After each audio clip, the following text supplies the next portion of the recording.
Okay, welcome to episode 73 of the Sean McGinnis podcast. Today I'm delighted to have on Owen Fitzpatrick.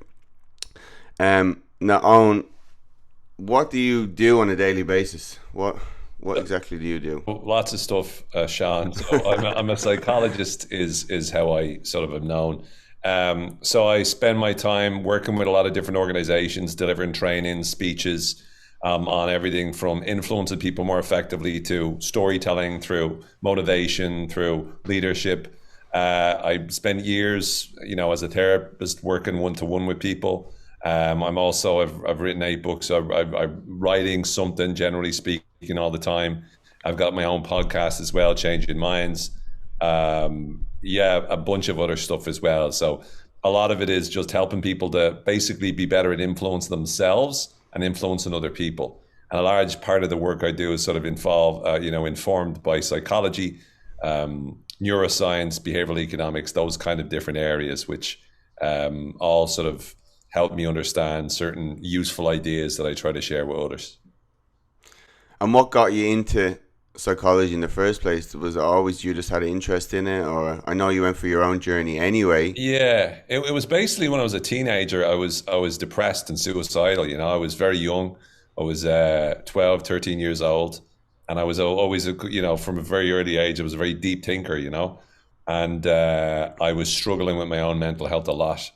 And so I reached out to reading books on psychology and hypnosis and NLP, or neuro-linguistic programming, or CBT, cognitive behavioral. I was just reading whatever I could, learning about that, because it was tough times, and I didn't have much confidence, and I didn't have that many friends. Like it was a rough time, and for that you oftentimes will look for anything that can help you. So I started learning about there, and then I did university. I studied human development initially in university, and then went on to do my master's in psychology. And while at the same time I was studying therapy and counseling and hypnotherapy and stuff, and then I started working with clients at the same time as I started building sort of trainings and coaching and consulting, and that was sort of the journey that started me. It was pretty much out of need, out of necessity for my own mental health that got me on the road. And since then, I haven't looked back. I've been, just trying to continuously learn everything I could to help me handle my own life, as well as help other people do the same. And then, in terms of business, working with all sorts of organizations to help them be the very best they can be, communicate the message in the most impactful way, influence people to a degree where they're hearing more yeses and less nos, and they have a better way to articulate themselves to grab it and keep attention. Again, based upon psychology, neuroscience, all that sort of stuff. So that's pretty much what got me started and what got me on the journey. No, it's brilliant. That's why I wanted to get you on today. I think a lot of the stuff, especially on social media, it's just end up like some influencer living in with their parents giving out like mindset tips or whatever, where like it's not based in any psychology or anything. But for you, like, how do you define like mindset? I know that word's thrown around a lot, but what is that for you, or how do you define it?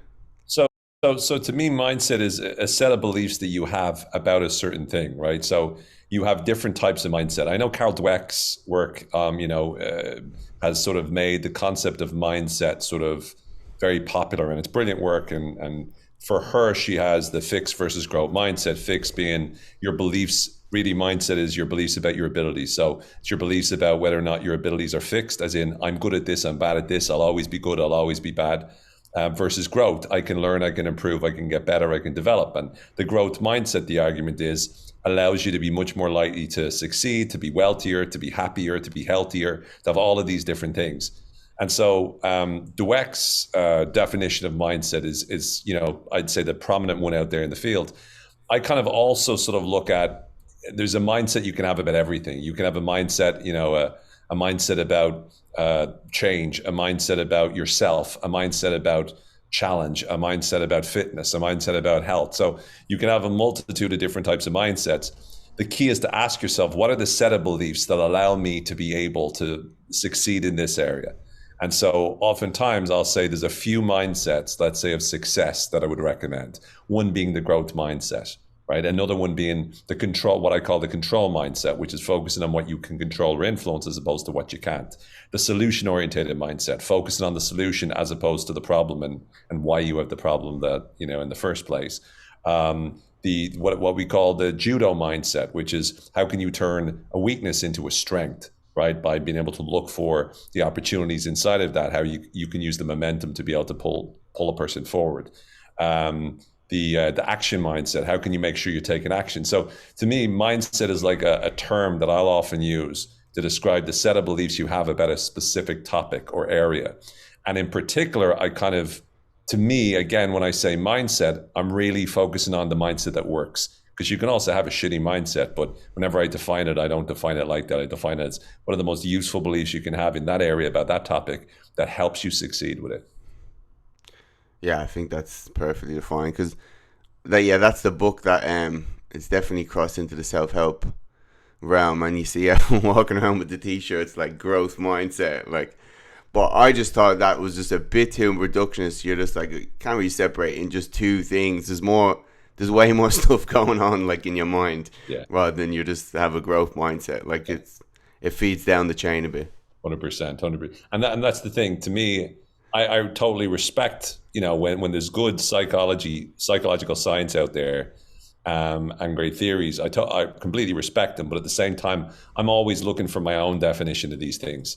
Because, having been in the field for a long time, I've been studying psychology for nearly 30 years, like, because I'm 43 now. So, for 30 years, I've been studying the field of psychology. And when I say study, I'm a complete nerd in it. And so whenever I make decisions about, what something means, I'm looking at the various definitions and I'm figuring out what sits well with me, and when someone defines something in a way that sits with me, then that kind of informs it a lot. But yeah, to your point, I think mindset is great, growth mindset is wonderful, and something people need to be able to get into their heads, because I think it's like The Secret, right? The Secret is there's so much crap with regards to The Secret, but at a very basic level, if you teach somebody, or you talk to someone, or you convince someone about The Secret who has no interest and no knowledge about anything to do with personal development, it can be helpful at the beginning, which is basically focus your mind on what you want to achieve and think about it and spend more time. That's going to have positive repercussions. From a scientific point of view, it elevates their motivation, makes them more excited, makes them believe more that they have the capacity to be able to do it. Therefore, they're more likely to take the action towards that goal.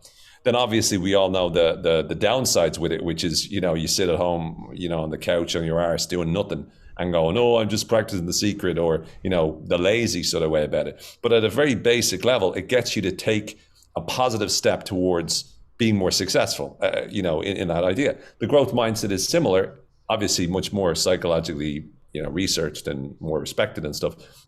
But the growth mindset gets you to realize, shit, I can change. I can get healthier. I can get fitter. I can get smarter. I can be better at influence. I can be better at, I can even improve my levels of happiness. I can be more confident. So from that level alone, these kind of ideas are brilliant, because they get us started in that area. They open people's mind to the fact that you don't have to be a victim of your circumstance. You can do something about it.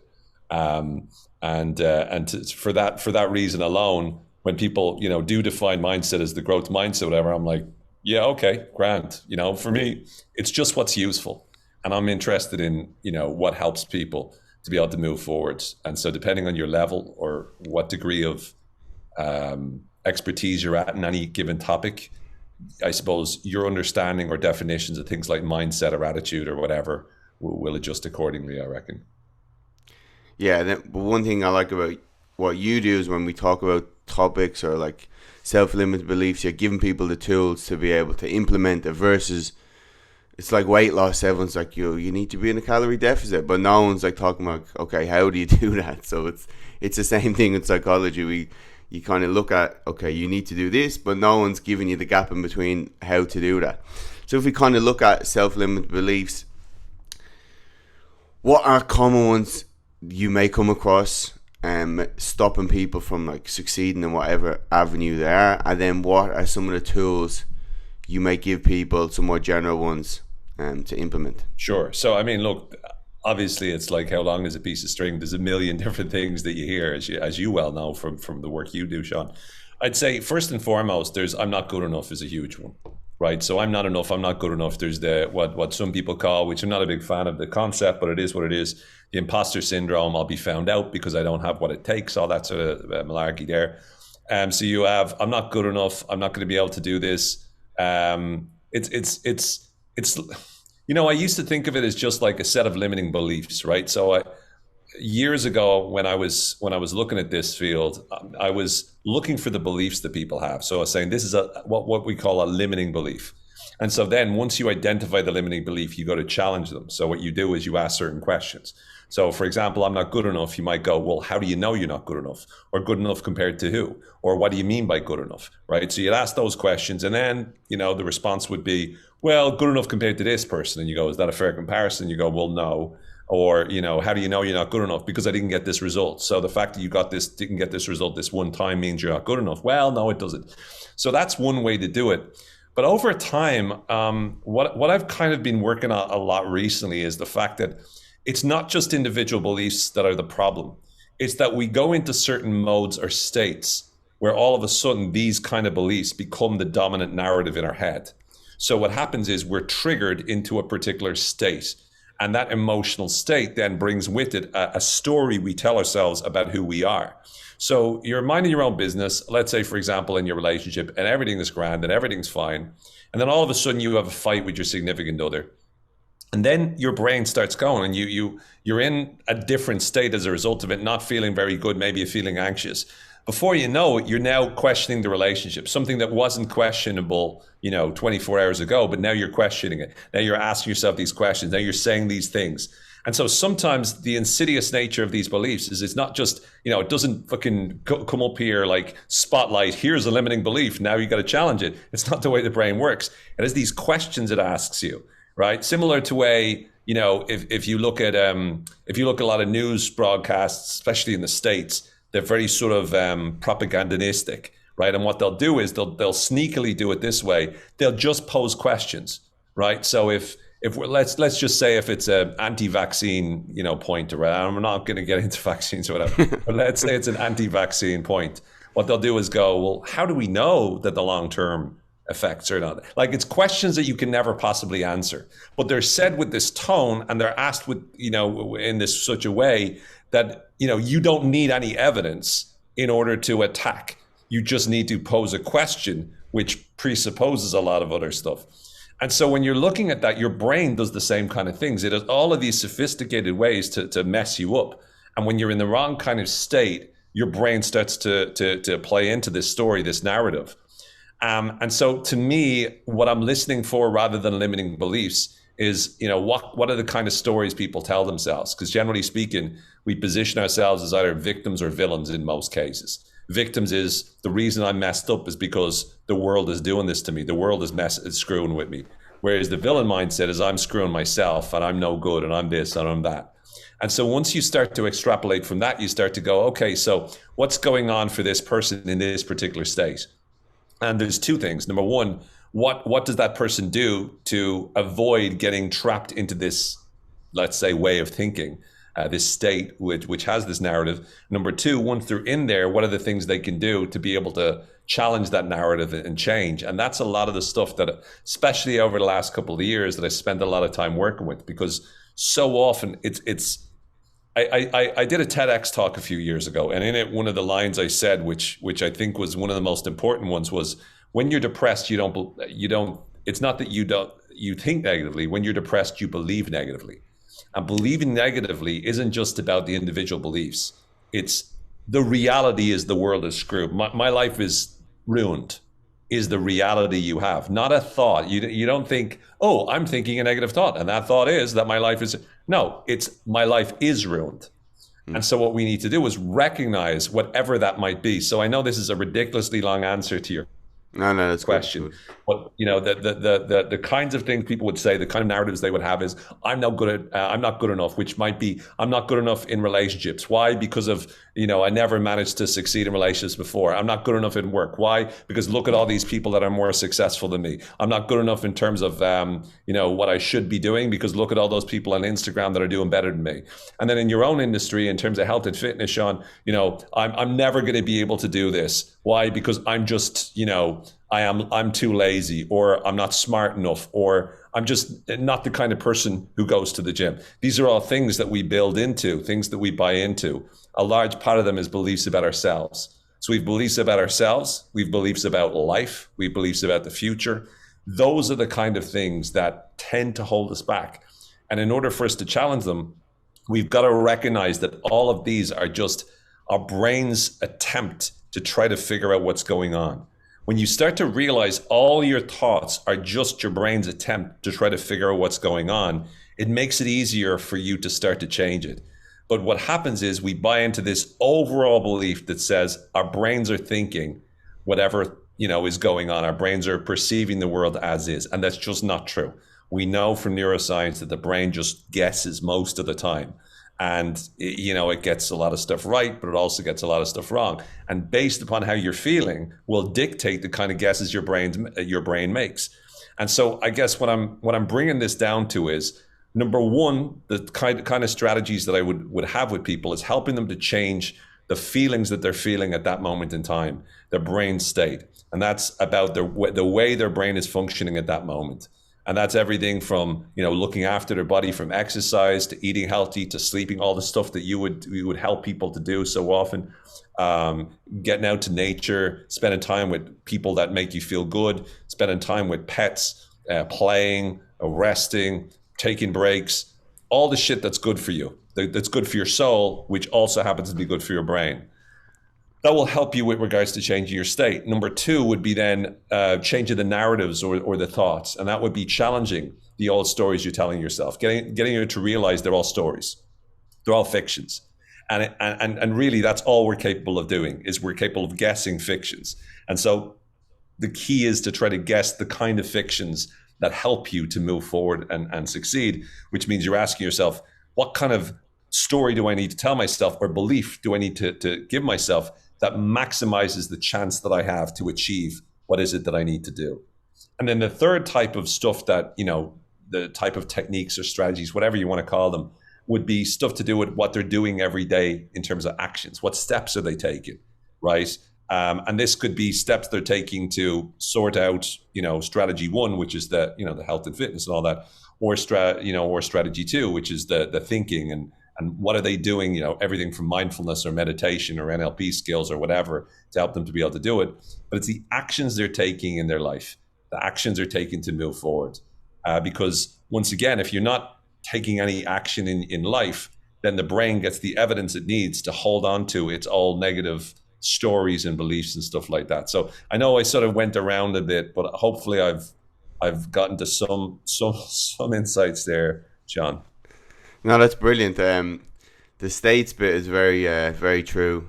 Even just from thinking about, like, even with my girlfriend, Louise, like, say if she's not feeling, I'm not skinny enough like these girls on Instagram, and like she'd be in that kind of mood, and then here's me be like, well, what evidence do you have for that? And then she'd be like, oh, will you shut the fuck up? Like, yeah, you're just not ready. You're not open and minded enough in that moment. That's a really good example. I mean, that's the problem, is that, Adam Grant, great organization psychologist, he basically says, he talks about the term logic bullying. And it's basically when someone's wrong, and I used to do this myself as well. When someone's, saying something like that, what you do is you go, where's your evidence? Or even worse, you go, oh, look what way you are. Look, the average person is this, and you're actually this. And look at all these other people that you're. And again, if the person's feeling a certain way, their brain is in a totally different state, right? And so what we need to recognize is that it doesn't matter. All the logic in the world is not going to penetrate that, because again, they're lost inside their emotions. And it's not that we're just emotional or logical. We're always both. But the problem is that at any moment in time, given the state that they're in, that state is going to dictate how they perceive the world. And so your evidence or your logic becomes either irrelevant or inaccurate, depending on the state. This is called affective realism. The feelings that they have affects the reality they experience. And when we know that, it means that, me and you can come up with, look, well, here's the thing, blah, blah, blah, blah, blah. But they're not in the right state to hear us, to believe us, or to feel that we're in any way relevant. It's like it's dismissed. It's the confirmation bias is 100% cracking on. Nothing we say is going to get through. So what we have to do is hopefully help them to be able to shift out of that state and find ways to then, from that point, offer them the tools that they can start to use to be able to come to that conclusion themselves. Because again, remember, it's where our attention goes every single day. We're turning on our phones or whatever, and we're seeing a million different people all marketing to us. And I'm not talking business, I'm talking marketing. Look how happy I am. Oh, me, oh my goodness, I love you so much. I'm so lucky to be with you. Yeah, me too. Two of them were probably tearing strips off each other 5 minutes before they took the photograph and said the little thing.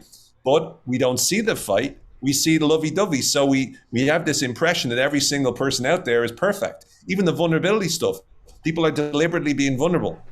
We're going to strategic vulnerability. I'm going to be vulnerable in this. Oh, look how they even share their weaknesses in a perfect way. So you're living in a world where you're constantly reminded of how perfect everyone is, and we wonder why we don't feel good about ourselves. Well, it's because we're comparing ourselves to impossible, non-existing, perfect human beings that we're constantly seeing everywhere we look, and it's not a fair comparison. It's like you don't compare yourself to Ronaldo or Messi, in terms of as a footballer, because well, they'll be playing professionally, they're naturally talented in that. But we just look at these people's lives and we think, oh, they can do no wrong. Well, you don't know. You haven't seen their life. You haven't spent time with them. And even when you do, people will show you, especially on social media, what they want you to see. And whereas we show ourselves in everything. So, the comparison from the get-go is completely skewed, and we need to start to be as aware of that so we don't fall into the trap. So when you look at, say, someone's narrative, then just correct me if I'm wrong, the narrative may feed then into certain self-limiting beliefs about other things. That's their like kind of rose-tinted glasses. How do you, obviously that's a few layers below where someone is, but how, if you're working with someone, how would you get there in the end, or what kind of strategies would you use? So what you do, like, let's say, for example, I'm working with somebody, right? And I don't do therapy anymore, but let's say I was doing therapy with somebody. What oftentimes in therapy is you're inviting them to go into the way of thinking that they're in whenever they're in one of those states. Because sometimes they come along and they're like feeling good, but you're not looking for that because you can't help them if they're feeling good, because it's almost like, well, I don't know I think I was just going through a crazy phase, or, I was having a bad week, or whatever it is. As a therapist, you can't help them with that. So what you try to do is get them back into that mode where they're thinking those thoughts, or they're sharing those thoughts. And the story that you're listening for is how are they seeing the world? Who are they in the world? And oftentimes, like I said, they're either a villain, a victim, or an extra, right? And the extra is someone who's watching life go by. They're not even participating. So that's rare enough, but it still happens. Or they're a villain, which is they're sabotaging themselves. They're ruining things. They're a bad person. They're not good enough. They're this, they're that, the other. Or they're the victim mentality. I just can't get a break. Everybody's against me. Everybody hates me. And each one of those is kind of like the hierarchical sort of overarching sort of theme right through the story. And inside of that then is a bunch of beliefs. And you could be both a villain and a victim. You could both at the same time have victim beliefs, which is, the world isn't fair. I never get a fair shot. I'm just so unlucky. And at the same time, and when I do get a shot, I ruin it. And so to me, when I'm working with someone, I'm trying to figure out what their overarching themes are, right? Because if they're, let's say, for example, primarily in the victim mode, then I need them to get to the point that they're focusing on what they can control, right? Whereas if they're in the villain mode, they already are aware of what they can control, but they're just making the wrong kind of choices. So what I want to do if they're in the victim mode is help them to be aware of the lack of control that they actually are thinking they have. So I'm trying to shift them from victim to control. Once they're in the control state, now they know they can do something about it. Because you're always trying to make them a hero. And the hero experiences the same shit as the victim does. It's just they figure out what they can do about it. They learn from a guide or mentor, and then they overcome the odds, right? But a hero struggles just like a victim does at the beginning. Whereas a villain knows that they have sabotaged their life. So they're already aware of the fact that they're doing something wrong. And that's the kind of thing that we ask, well, what do they need to do? They need to start to make different choices. And the choices that they need to make is they need to start to use their power or control to be able to overcome and turn things around and change things. And so what I'm trying to do is help them to identify what amount of control they can have or what choices they need to make. And then you can start to work through some of the individual beliefs. And the individual beliefs, again, you might challenge them with the questions. And these could be questions from NLP, neuro-linguistic programming, which would be things like, how do you know that's true? Is that always the case? Who says that that's true? How does that cause that? Like, there's a bunch of questions you can use, or you can use them from, psychology, cognitive behavioral therapy, those kind of things where you're evaluating, is this an accurate belief? Where's the evidence? All that sort of stuff. Either way, you're getting them to look at the individual micro beliefs themselves, but you're also looking at the macro stories. And the reason that's important is because if I help a person to believe, let's say, for example, that they're good enough in a relationship, well, something else might come along and they will just jump on that and go, well, in this situation, I'm not good in a relationship. Like, your brain doesn't just accept it and go, well, after that conversation with Owen, I guess I am good enough. It's like the brain is looking, yeah, but he wasn't thinking about this. But you never told Owen this in the therapeutic session. Therefore, what you came to the conclusion of in that session is no longer true. Whereas when you work on the overall sort of level of stories, what I found is that people tend to go, okay, this is the pattern I'm engaging in. And instead of just looking at the individual beliefs, they're going, am I playing the victim now? Am I playing the villain now? What character am I playing? And what can I control in this situation? What choices am I making in this situation? It kind of helps them from there. Does that help, Sean? Yeah, and then that's good. Like the overall theme of where they're at, that's what you're kind of focusing on rather than just one little things within that. It's all that. Exactly. Because people have that. It's like one belief. Like let's take fitness, right? Yeah. If someone lives in this thing going, there's nothing I can do about my, physical health. And, I've been to everything, because that's what they'll tell you. They'll say, I've been to everything. I've done everything. And you'll ask them what they've done, and they might come up with two things that they've done over and over again. But they haven't done everything, right? Someone goes, I've tried every type of exercise. What have you tried? Oh, I went to boot camp and I lifted weights. What else? Everything, right? And they generally haven't done everything. So what happens is that people make, or diets, for example, I've tried every single diet. Which diets have you tried? So people generalize these big beliefs. And the challenge is, if at a micro level, if you, let's say, for example, offer them or get them to realize that actually there's other diets that they haven't tried yet, then that's not going to be as powerful as getting them to realize, for example, that the way it is that I'm interacting with the world, the way in which I'm, thinking about nutrition, is that I'm a victim of my own body size. And I'm never, no matter what I do, I'm not as lucky as all these other people. Or villain, I can't control myself. I just, ruin myself by eating too much. It's almost like they're the victim of their own villainy. And so once you get them to recognize that, then they can get to the understanding where they go, I can do something about this, and I need to make different choices. And then it comes down to, so what choices do they need to make, and what can they actually control? And then it comes down to, well, like to your point earlier, Sean, how do they do that? So how do they motivate themselves to stay on an eating plan? How do they motivate themselves? And it's not just about motivation, it's also, I'd argue, about discipline. How do they motivate themselves to exercise, and to be and how do they discipline themselves to exercise? Again, two different things. And as a result of that, then you can get traction. But, the problem is when one person says a belief, and even if you beat them in the argument or you convince them to realize that actually, they just need to be able to, eat less calories or whatnot, then they know that consciously, but they still aren't going to buy into it because their overall narrative is, yeah, but it's not like that for me. I'm different.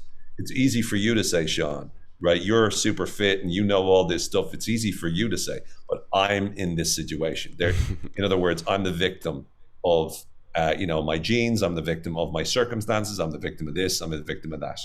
And a lot of times fitness trainers, now you don't do this because I've seen your work and I think it's excellent, but a lot of fitness trainers will just like going, oh, for goodness sake, you have to do this. And it'll be like they bully their clients into taking action.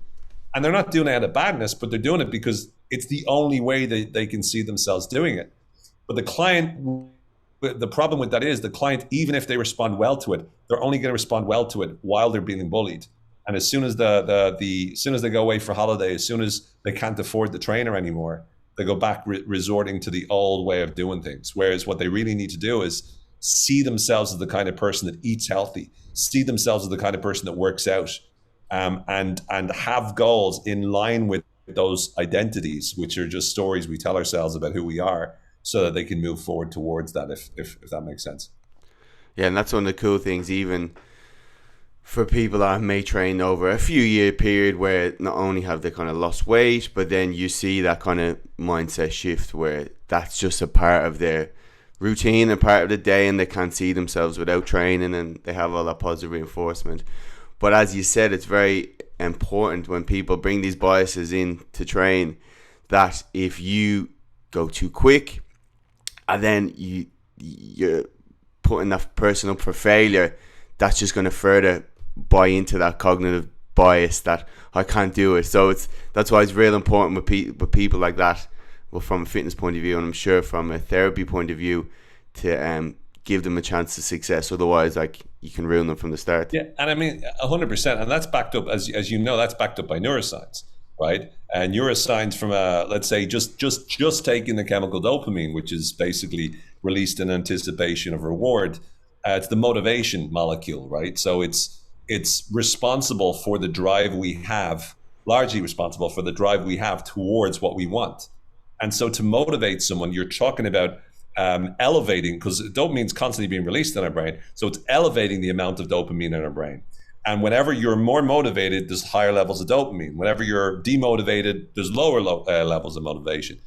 And so what you're trying to do when you're helping them to realize they've got little wins is you're giving them the knowledge you're making progress. And progress is very powerful motivator, because if I see I'm making progress, it means I'm getting closer to my goal. In other words, I'm anticipating my reward is coming closer. Therefore, my levels of dopamine go up. Making your goal exciting about how amazing it will be elevates your levels of dopamine. But also, so does the opposite. So does imagining, if I don't do this, then I'm going to feel really bad. Once again, weirdly, dopamine, it will increase the more you think about what you don't want as a drive, like I need not to do this.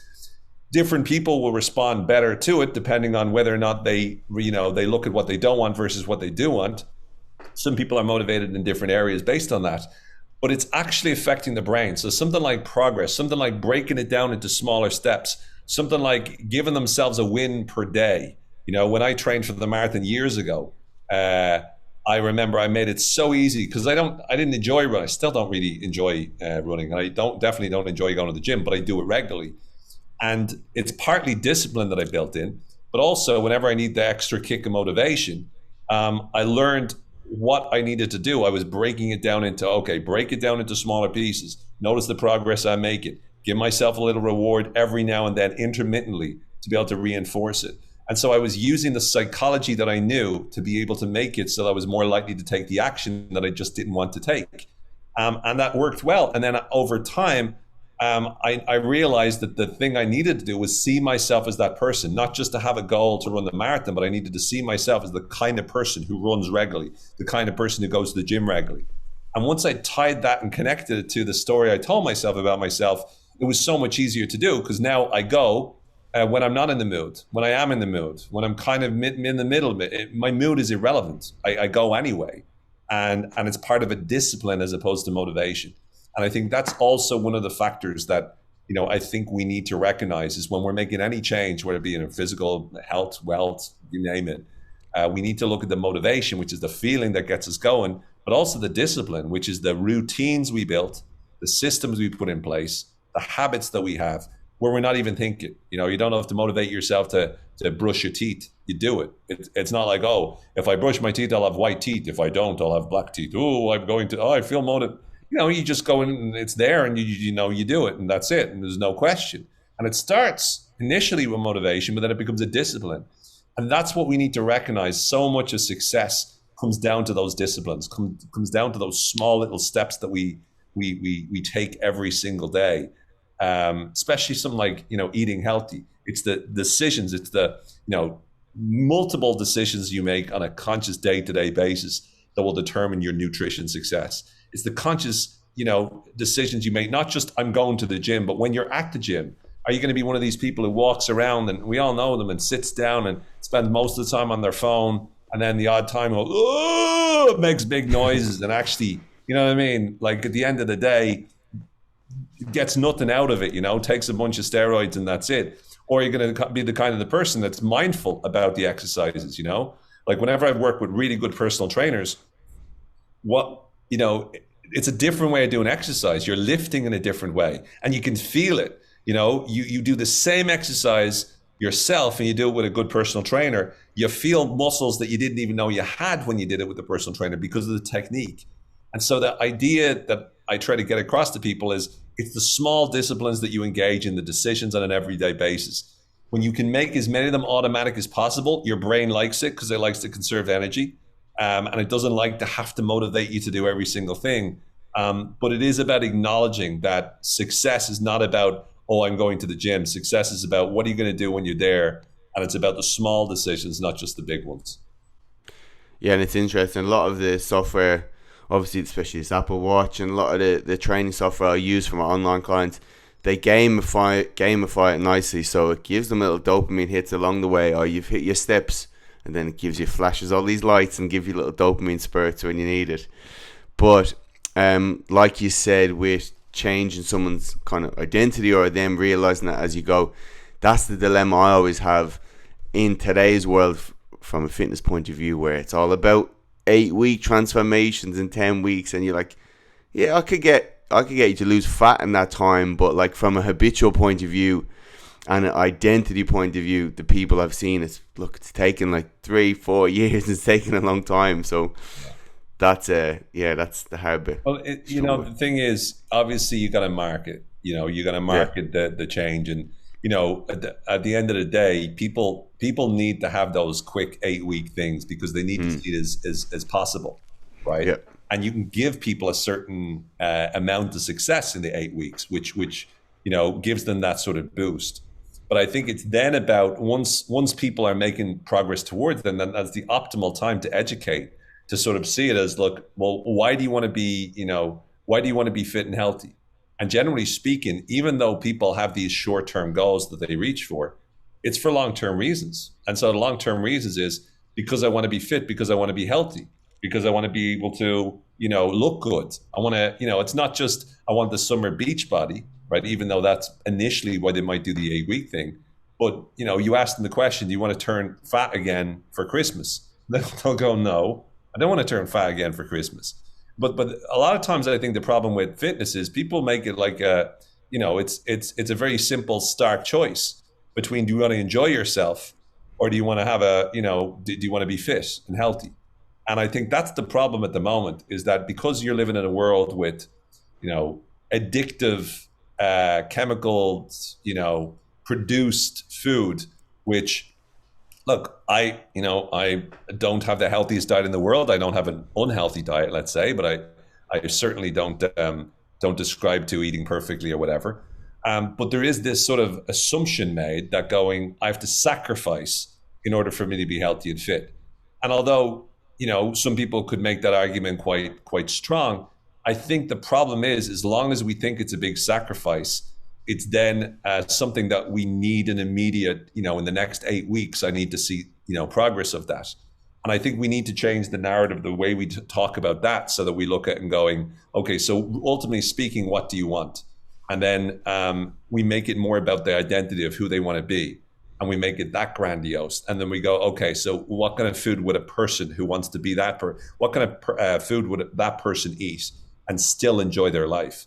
And once you help them to be able to make those kind of decisions, I think they're no longer seeing it from a, trade-off point of view. What do I give up for the next 8 weeks so I can have this end goal? I think when you're trying to build the identity, then they see this as a more long-term play. Because I was sick and tired of going to the gym and then quitting the gym and never going and wasting money and, back and forth for, certainly my 20s and stuff like that. I was sick and tired of, going on health binges and then putting on, and then, and going back and forth for it. And now, in my 40s, I tell you what, you really recognize how important the fitness and health stuff is that you did early on. You know what I mean? I think the older you get, the more you value this stuff. So to me, it's just that identity piece. And again, our identity is fiction. There's no such thing as identity. It's just a set of beliefs you have about yourself. So we have the choice to be able to choose to see ourselves the way we want to, but then we need to align our behaviors with that. And that's what I think sometimes we need to spend more time doing, No, that's great. Yeah, that's what we came about. The decision, we were like, right, let's just give people what they want, and then when we get them in, we have them succeed and feeling good. Okay, then we can look at. But when you're at the start, like, who am I to tell you? Okay, you need to work with me for 6 months, 12 months. But once they're in the door, they get it a bit better. But what I want to touch on, just like you said there, when we're talking about themes and narratives, is negative beliefs. How do you? Here's how I view the brain, especially lately, and the body in general, especially if we're looking at fat loss. Is it's evolved to survive. So like, our brains are not really have evolved to live in today's world where you're trying to be a CEO. It's just like evolved to sense threat and just keep you alive. How is the like conflicting things between both of those, especially in today's world? And I assume with negative beliefs where your brain's probably just looking out for threats a lot of time. What's your view on that? So let's look at the brain's job, as you pointed out, is to survive. In order to do that, it basically acts as a prediction machine.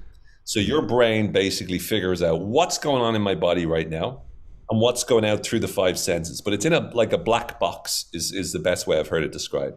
And in that, it's figuring out, it's going, right, what's going on in the body and what's going on outside in the world.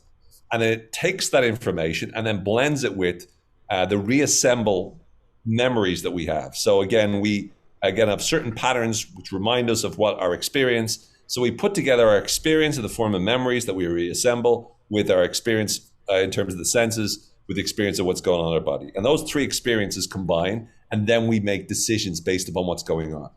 Now, in doing that, we learn certain things. And those learnings are sometimes, what's 2 multiplied by 2? It's 4.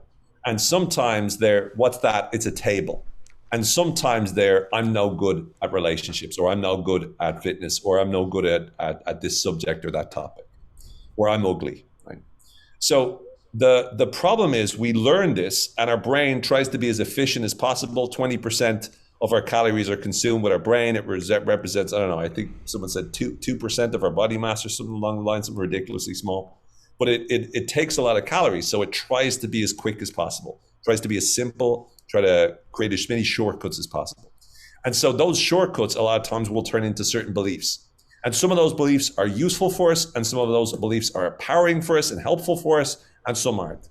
And so what we need to do is we need to recognize that when we have all those automatic beliefs, we need to learn to be able to stop and rethink them, which means challenging our own assumptions, challenging our own beliefs, checking into what kind of beliefs or stories we're telling ourselves, and then asking fundamentally the question, is that really true? And the way we would look at that is to go, okay, so, what is the belief, let's say I have? So we're going micro now on a specific belief. And let's say, for example, the belief is, I'll never be able to achieve that goal, right? So with that, you ask yourself, okay, so how do you know that? And that's really looking for the evidence, right? So how do you know that's true? But you're also looking at, where did you come upon that belief? So where did you get that belief from? So that's the source of the belief, right? What do you mean by that belief? As in, where did you get the definition of what success in this means, or that it's even worth succeeding? So you actually look at the worthiness of the actual belief itself. So you've got this belief, you're looking at the evidence, you're looking at the source of where it came from, you're looking at the meaning of it, right? Sometimes it's generalized. It's saying, I'm not going to be able to do this. And again, it's almost like saying, I'll never be able to do this. So you can challenge the generalization as well of it. And so the one belief that a person says, there's a lot of different routes we can go to. We can go like, who says that? Or where'd you get that information from? And they go, well, I think that. And I said, okay, so it's your opinion. And if you think about it, all things start as an idea. Then with a bit more evidence, they start to become, or even a feeling that's strong, they become an opinion. Then once they're opinion, they get a little bit more evidence, they become a belief. And then when you get a little bit more evidence, then it becomes a conviction. So everything that starts as an idea turns into a conviction. And when it's conviction, I'm certain of it. Now, your job when you're working with your own limiting beliefs or helping someone with it is to try to get them to go the opposite way, to help them to start to go, this is not a conviction, it's just a belief. This is not a belief, it's just an opinion. This is not even an opinion, it's just an idea. And once it's an idea, that's when other ideas can start to replace it, when they can start to, again, change the way in which they're thinking of that. And so you would challenge the source. Where did that belief come from? Well, it came from this. So it's that person's opinion. And nowadays, more than ever, I mean, we can see it whether it's the vaccines, whether it's, Donald Trump, whether it's, whoever the premier is in Australia, everyone has their opinions. Everyone has their thoughts. And there's lots of propaganda out there on the right, on the left, pro-vaccine, anti-vaccine. Everybody is full of their point of view and everyone's certain. And, some people will go, here, look at this science. Other people go, oh, look at this doctor who said this. Actually, COVID doesn't exist. Actually, COVID does exist. It's all argument. But we do the same shit in our own head, right? And a lot of our beliefs just, are conspiracy theories about our own mind. It's almost like we have these beliefs that pose as the fact or pose as the truth. But actually, you look into them a little bit and it's like, you're bullshitting yourself, right? If you're being 100% honest, you're bullshitting yourself. And so the questions, how do you know that's true? Where did you get that idea from, right? What is it that you mean by this? Even looking at, if you keep believing this, what's that going to lead you to? Just like if you challenge the earth is, the earth is flat is a bad example because all it'll mean is, you just get a lot of people to think you're an idiot. But like there's a lot of conspiracy theories out there that if you believe it, like for example, some of the QAnon stuff, if you believe it, what's the worst that could happen? Well, if you're convinced of it, the worst thing that can happen is what did happen, where, the crazy guy went in and shot those people. And that's happened, I think, a number of times. And so you have these extremist beliefs that people on the outside are, doing. And we look at it as us logical people going, oh my God, I can't believe they convinced themselves of that. We're doing the same shit to ourselves. We're convincing ourselves of all these things, which are then fucking our lives up, sabotaging ourselves and putting ourselves in such a position that we're ruining our chances for happiness. We're ruining our chances for health. We're ruining our chances for fitness because we're watching the YouTube channel of our own mind and the conspiracies of our own head, and we're losing ourselves in all of that. And what we need to do is recognize that just because we think it doesn't make it true. Just because we believe it doesn't make it true. And just because we've thought about it all our life doesn't mean that it's true. The length in which we believe something crazy doesn't make it any less crazy. The amount of feeling we have doesn't make a particular idea true. We need to start to distinguish. People in therapy, we use the term, distinguish between facts and feelings. Your feelings are not facts. And that comes back to the effective realism stuff, So we have to recognize when we're looking at a belief that there's so many different potential ways that we can challenge that. And when you do, you start to move it back towards an opinion. And then it's okay. If I have lots of opinions, well, it's just an opinion.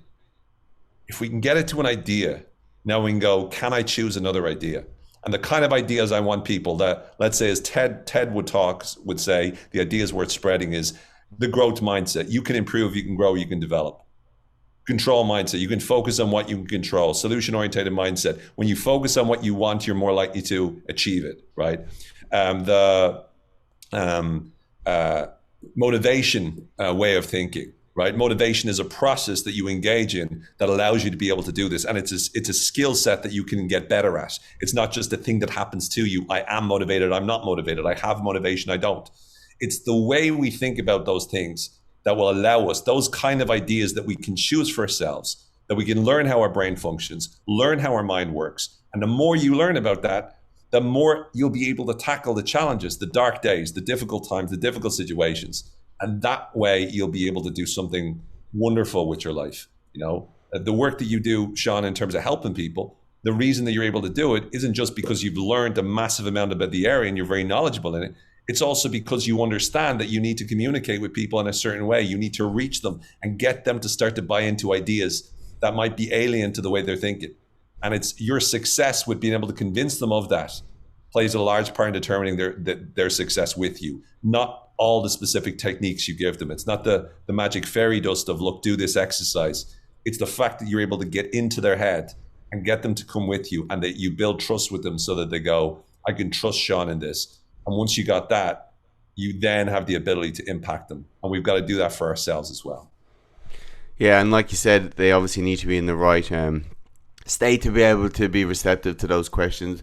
And I suppose it's interesting enough. It's kind of a chicken egg scenario then, when you may look at health and fitness, which is what I mean is maybe they don't start by looking at their psychology, their mindset stuff. They just start feeling good, and then as they get a bit healthier, they may be more open to that kind of work, which is definitely, we'll refer people on a lot of the time. Okay, yeah, they'll tell us, maybe I need to do some work on my psychology. I'll go see someone when it comes to that. Is it true, or like, what's your opinion? Say someone is doing everything at the start to feel good or change their state, but they just might be very depressed. I know that's a lot of ways to go into that. Is that where the role of antidepressants may come in at the start of changing someone's state, to be able to ask that? Or what's your opinion on that? Antidepressants can help some people for sure. And what antidepressants tend to do is they tend to shift that state. So to your point, they make people feel differently. Now, it takes a while for some of them. Some of the SSRIs, for example, takes sometimes a few months in order for them to really make an impact. But if you think about it, chemically, when you change what's going on in your brain, the idea is, and again, obviously this is only with, working through with your doctor, that this is the best thing for you, but it's helping them to change the way they feel to the point where then hopefully they'll make some better decisions. What I always try to do is suggest that if people do decide they're going on antidepressants, don't just stop at that. Don't just go, okay, I've fixed my head now. Now I got to, exercise. It's what can you do to start to generate, given that you've got this sort of boost and you're now in better form, what is it that you can do to start to work on your own emotional states, that work on your head, right? And that would be everything from, the things like meditation, mindfulness, thinking in more positive ways, learning to challenge your own belief, all the things that you need to be working on to practice becoming happier, more motivated, more inspired, more excited about life. So that if possible, you're trying to wean off the medication down the line. And I always try to say that is because, the more control we have over our minds, the better off we'll be, because now it's up to us. We don't rely on this thing. But for some people, it's a savior for some, I know with other people, it can be, sometimes it can be negative or harmful and stuff like that. There's side effects and stuff. But I think that overall, there's a lot of, it's so important that we get to the point where we're not just relying on something like that. We're seeing it as one tool that can help boost our feeling or mood to the point where we then are going to make better choices and decisions. Because ultimately speaking, the better choices and decisions you make are going to be affecting your mood as well. If you're eating shit and you're not exercising much and you're not getting much sleep, and then you go, I wonder why I'm so tired and depressed all the time. I got an idea, maybe it's like, even when I worked as a therapist, the more I got to understand what I did, the more I was like, my number one thing was, first thing I want you to do is start exercising. Second thing I want you to do is look at your diet. Third thing I want you to do is make sure you get to bed early and get plenty of sleep. Fourth thing I want you to do is start reading. Like, these were all the things that were the top things I would recommend. It wasn't going into all the therapy stuff that we'd done. It was like, these are the things you need to get right, because your brain ain't right. Your mind won't be right, because your mind is just a metaphor for how your brain works. And your brain is affected just like your body is by what you eat, by how much exercise you get, by how much sleep you get. Those are three critical pillars that will determine how happy you are. And again, maybe the antidepressant might boost you up, whether it's, something that helps you with the serotonin or the dopamine or the noradrenaline. There are three different types of, antidepressants. But ultimately speaking, we need to start to look at what we can do. And I think so much of us think that, if we're depressed, it's all in the mind. And the problem is the mind is, a description of how the brain works. And the brain is affected by what we do physically as well as what we do mentally. Yeah, and even obviously going through my degree, I actually went through my psychology degree as I studied to be a PT. And obviously in that, like, you're not learning functional psychiatrist, functional psychology, how everything's connected. And a lot of the research coming out now, obviously, about circadian rhythms, sunlight, all this kind of stuff that will like boost you up on the depression scale. So that's definitely all these tools need to be looked at first. But one last question I want to go off, not fitness related at all, but we've kind of touched on themes and then cognitive biases and how polarized today's world is, and we've touched on like how our brains evolved for survival. How big a role does fear play in like just keeping you in that theme and not allowing you to get out, as we can see? Yeah, so first of all, let me just say, I hope I haven't ranted too much, because sometimes I'll go on little rants and stuff. No, it's good. It's always based on, the psychology of what's going on. And I also try not to ever take sides or whatever. But the reality is that fear is coming from all sides. So what happens is that, let's take, for example, the COVID crisis, right? Let's just, since it's so big. So what happens is, on the one hand, you have the government who's putting in the mask mandate, and then the restrictions, social distancing, fine, and then the restrictions where you're not allowed to travel out. It's negatively impacting business and whatnot. And so the government are saying, look, what we're trying to do is we're trying to minimize the amount of people where this is spreading to. We need to tackle it because it's killing people. It's putting pressure on our hospital systems. And therefore, we need to have people working from home. So that's the logic. The critics of that will say, you're trying to scare us, you're trying to intimidate us, and you're trying to force us to stay home, blah, blah, blah. Now, once again, if you look into it, it's hard to figure out why the government would want to do that. But nonetheless, the narrative still that the critics will say is because of this.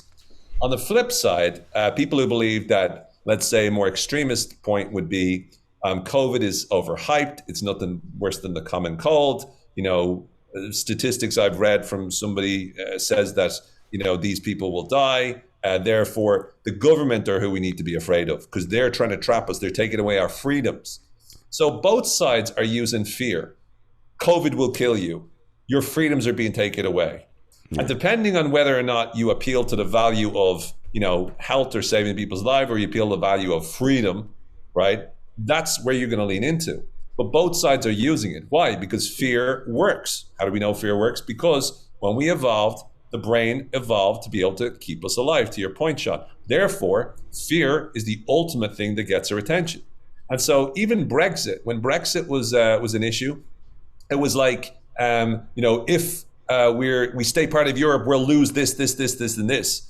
If we leave, if you leave Britain, if you leave the EU, then all these bad things will happen, right, on both sides. And so depending on where you are, you'll just see one point of view. Now, I have my strong views on vaccinations. I have my strong views on Brexit. I have my strong views on COVID.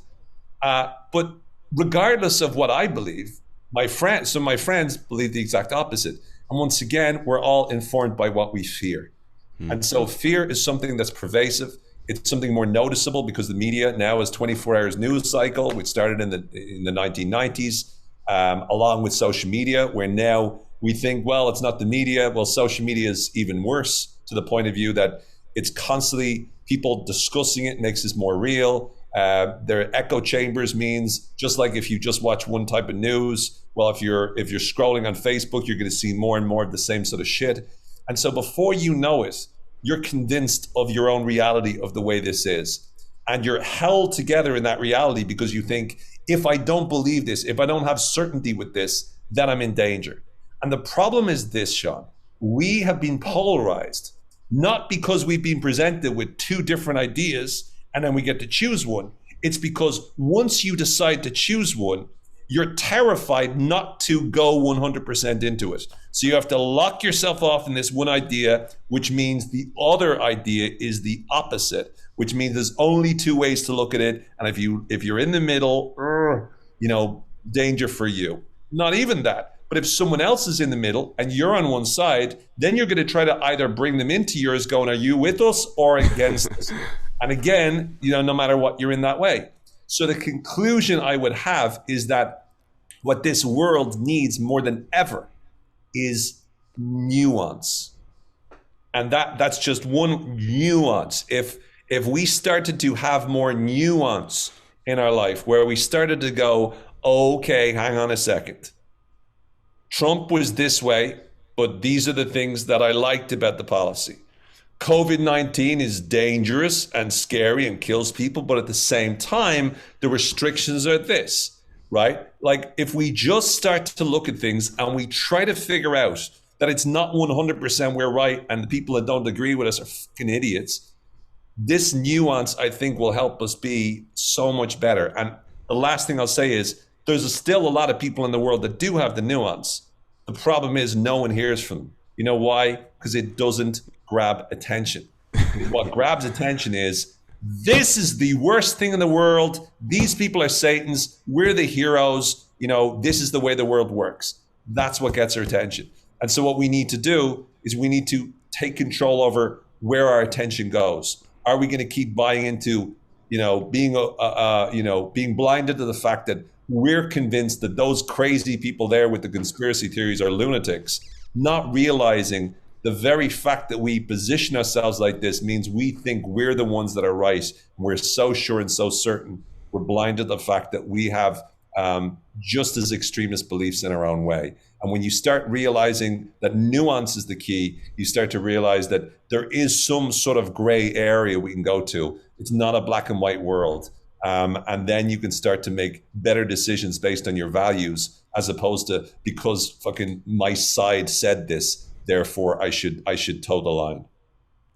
Yeah, so even just hearing that is common. If only we've heard more of that, I think we'd all be in a better state. If only people were just about nuance, because you're the same. It's like even in the way we have to market to a degree, we can't market with nuance because it doesn't work. You can't go, look, losing weight is difficult and you have to do a number of things that are different for different people. If you're on a podcast, you can do that, right? Because you're making a bigger point. But you can't say that in a Facebook ad. Hi, do you want to struggle a little bit with losing weight, but it'll still work? You can't do that. You got to make the promise. And you're not lying because you can help them achieve whatever it is that you're saying. But the crux of the matter is we are challenged with the fact that what we most need to hear is what we don't want to hear. And that's the thing. And so what we have to learn to do is we have to recognize it. It's a little bit like, like Sean, what is an example of a really healthy food that you recommend is good for most people, I'd say? Broccoli. So, we have to eat more broccoli, let's just say. And we don't necessarily want to eat broccoli. We want to eat ice cream, but we need to eat broccoli. We need to be thinking more in a nuanced way. But we want to be able to be dramatized and be shocked and be angry and be this and be that. One other actually all this really smart coaches I know are brutal on social media because they're so context dependent. They're like, oh well, I can't say that because what about this? And then it's just pure Dunning-Kruger effect that all the dumb coaches, they're the ones that get all the followers because they can say it so precisely. And that's the thing. And if you look at it, the smartest people that you can see, the way you know a real expert is when they give qualifiers, right? That's the thing. It's lots of qualifiers. Well, it depends. Yeah. It depends. And the thing is, you can actually use it as a tactic. If you're an idiot, you can actually get away with any answer by just going, well, it depends on the context. But actually, if you look at a real expert, that's going to be something they say a lot. It depends on the context. But there was one fascinating study, and I'm just going to give sort of a crude exploration. Yeah, go for it. But they had this neuroscience study whereby they organized it so that people could press a button and activate certain parts of the brain to make them feel a certain way. And so they could make themselves feel a number of different types of emotions, right? Whether it be, anger, agitation, calmness, happiness, excitement, all that sort of stuff. And so they did all this, and they wanted to figure out which were the emotions that people would hit, which buttons would people hit more than ever. And what they found wasn't, so if you take, for example, feelings, right, in effect, you have high agitation or high arousal, right? This is, high energy emotions, and then low energy emotions. And you got negative emotions and positive emotions like pleasure and pain. And so the high arousal negative would be things like anger, aggression, panic, fury, all these different. And then the low negative emotion but low energy would be more like sadness, downness, all that. Low energy positive feelings would be things like content, relaxed, peaceful, happy. And high energy positive would be excited, all that sort of stuff. They found whenever the participants had the choice to keep pressing a button to feel a certain way, they didn't press the positive, right? Or the negative more. They pressed the agitation one, like the high energy one. So that means they were pressing anger, they were pressing, fear, they were pressing panic, they were pressing, worry, they were pressing excitement, they were pressing all the highest things. More than ever, feeling wise, we want to feel something, even if that's a negative something. And that's a messed up thing, but it's part of, our brain likes to feel, even though we don't enjoy it, our brain likes to feel these messed up feelings. And so therefore, you want to appeal from a marketing point of view, scare the shit out of people. If you're not going to scare them, get them fucking angry. If you get them angry or you scare them, brilliant. Then your other choice is get them excited. And you can do that, but it's probably not as easy as getting them angry or scared, because that's the first thing our brains will go to, because we need to protect ourselves. So, I don't know. Well, again, I know the solution is, I believe the solution is moving towards nuance, but, at the moment, we can't market that way. We can't get the media that way. So what we have to do is look to long form content like this, like the kind of, stuff that you would do to hopefully get that message out there into the world. Amazing. And Owen, are you doing courses at the moment, or where can... How can people... I'm actually doing... I have two memberships that I have. One is called the Change Your Minds monthly membership. It's closed for registration at the moment, but I'll be opening again in a few months. And then I do a Change Your Mind business mentorship, where I work with different people to help them improve as coaches or experts, thought leaders. And I'll be opening up different online courses over the next few months as well, on things like confidence and habits and all those different kinds of things as well. So owenfitzpatrick.com is the best place to reach me, or follow me on Instagram, or I have my podcast Changing Minds as well, Changing Minds podcast as well. So they'd be the best way to reach me. Yeah, your podcast is brilliant. So is the YouTube. All the videos on YouTube are great as well. Thanks very much, man. Much appreciated. Well done on that. Owen, thank you for coming on today. Great chat. Could talk to you for hours, but Absolutely, yeah. Thank I you. really appreciate it, and I'll talk to you soon.